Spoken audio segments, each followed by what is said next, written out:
कंचन राज हाजीपुर वैशाली। पीछा आज के बाद दोसर लड़की के पड़ा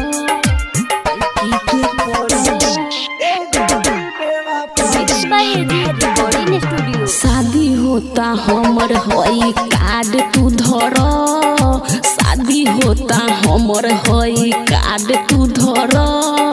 रानी बेवफाई वाला बात ना कर, ए गोरी बेवफाई वाला बात ना कर। पीछा आज के बाद दोसर लड़की के पड़। रानी बेवफाई वाला बात ना कर, ए गोरी बेवफाई वाला बात ना कर।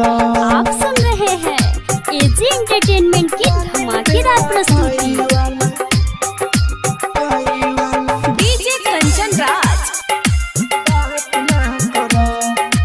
हाजीपुर वैशाली। आज के बाद दोसर लड़की के पड़। Mix by AG recording studio. रुअनैयरौलोर पूछो ओढ़नी से, लागता ना कम तू बाड़ू दिल तोड़नी से।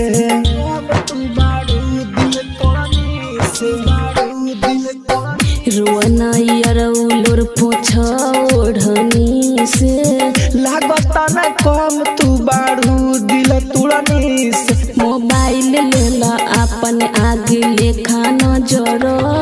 ए रानी बेवफाई वाला बात ना कर। पीछा आज के बाद दोसर लड़की के पड़। रानी बेवफाई वाला बात ना कर।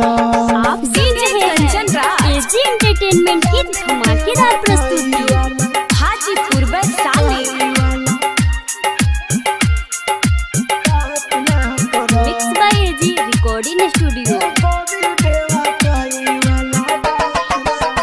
सच कहतानी हम राहुल राजधानी, कैसे बदल गइलू इतना जल्दी जानी, इतना जल्दी जानी, इतना जल्दी जानी।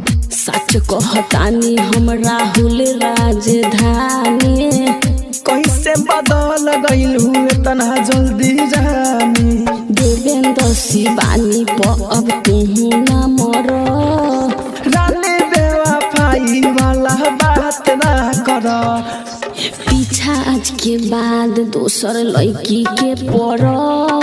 रानी बेवफाई वाला बात ना कर। AG recording studio Roshanpur.